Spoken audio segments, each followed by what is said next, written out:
The Washington Wizards are going to be one of the more interesting teams in the 2021 NBA season.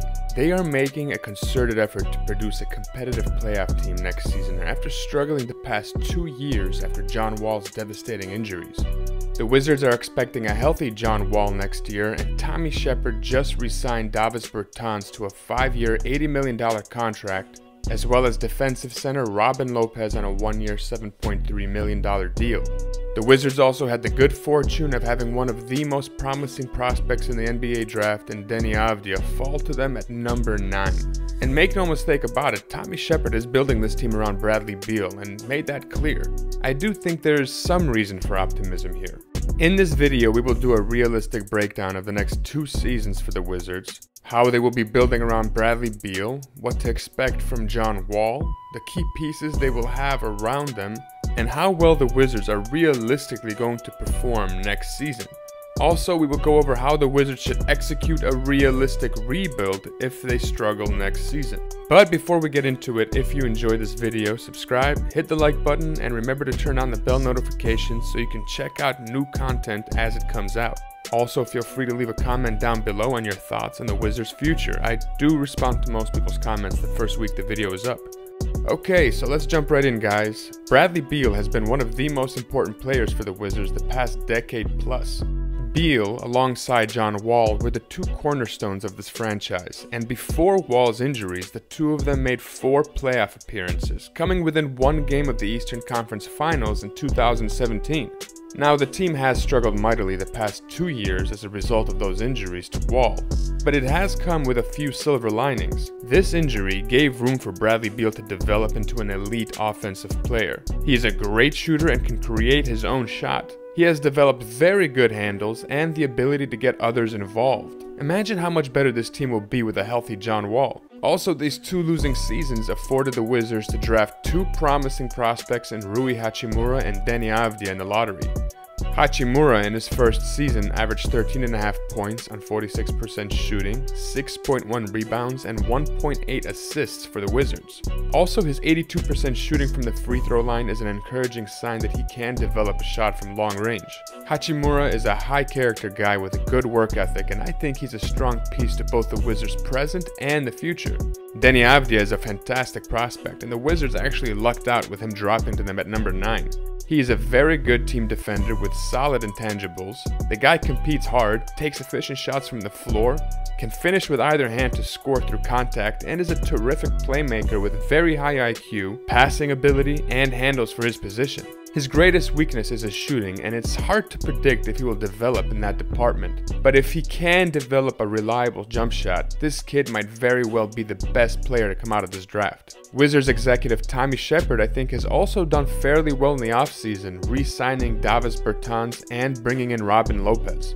Bertans was the number 1 priority for the Wizards, and rightfully so if they truly want to compete next season, and paid him fair value at 5 years, $80 million, as he is legit one of the best 3-point shooters in the NBA and can impact games dramatically despite barely touching the ball.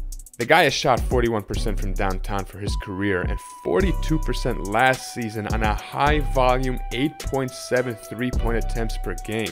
Worst case scenario, they can always trade him for assets down the line if they choose to rebuild, as Bertans is a highly coveted player in the league. Robin Lopez was also a low-key good addition. Even though he is limited offensively, Lopez improves team rebounding as he was one of the best players at boxing out. His teams were a plus 1.5% on the defensive boards the past 5 seasons with him on the floor. If the Wizards improve by that much, they will go from being ranked 28th in the league in defensive rebounding to 19th. He will also improve his team defensively as his opponent's effective field goal percentage declined by 3.7% last season going up against him. I think Robin Lopez will be a solid role player for the Wizards next season. I do, however, think that the majority of the minutes at the center position will go to the emerging Thomas Bryant, who is a solid rebounder, was an efficient 58% from the floor last year, and is developing a reliable 3-point shot, as he did manage to shoot 41% from downtown, though it should be mentioned it was on a low volume 2 attempts per game. But no matter how you slice it, next season's success rides on how productive John Wall will be. And by the way, he's not getting traded anytime soon, as Tommy Shepard has made it known. John Wall's health is a legit question mark, as he is recovering from a torn Achilles, an injury few players ever come back from as the same player. He is apparently fully healthy and ready to go after missing almost 2 seasons. Those who have seen his recovery up close have been encouraged by what they have seen. Head coach Scott Brooks even said that from the eye test, he's excited and that Wall is going to be just as good, if not better, than ever. That is encouraging and does make me cautiously optimistic that Wall can be a productive player next season. Let's not forget, guys, there's a reason he managed to snag a 4-year, $170 million contract extension. At his best, he was a stud on the basketball court, and if he can be at least 80 or 90% of his best and remain healthy, I think the Wizards will be in a pretty good position to compete next season. If the team remains healthy, I can see the Wizards finishing as high as the 6th seed next season. At the very least, they are making the playoffs as the 7th or 8th seed, again, if healthy. Now, it's clear the Wizards are trying to compete next season, but in all honesty, if they keep this squad together, they will be stuck in mediocrity. Maybe they will have an above average season here or there depending on how well Avdija or Hachimura develop. But I really think that the Wizards need to rebuild while Bradley Beal still has value. And if they struggle next season, their executive Tommy Shepard will hopefully come to the same logical conclusion and will tear it all down.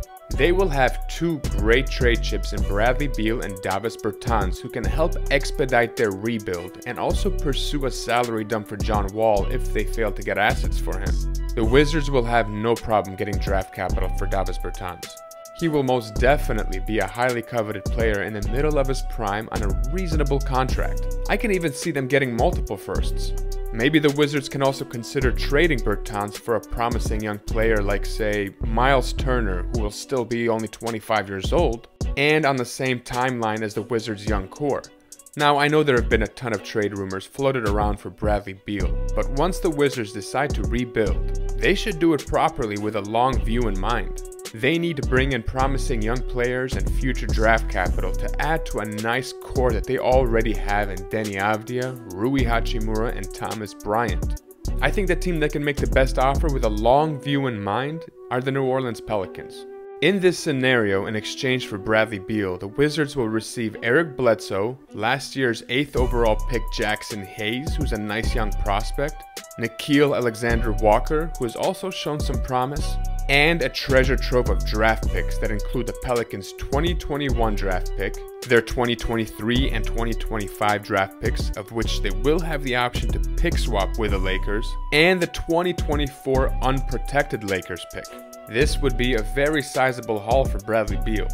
Those 2 Lakers pick swaps and the Lakers unprotected 2024 pick will in particular be valuable, considering LeBron could very well be retired by then and AD will be at the end of his prime.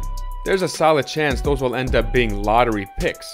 I believe this trade would set the franchise up to have a successful future going forward and will allow them to rebuild properly. From the Pelicans' perspective, this makes them a competitive team by adding a legit top 20 player who is still 28 years old and relatively on the same timeline as their young core.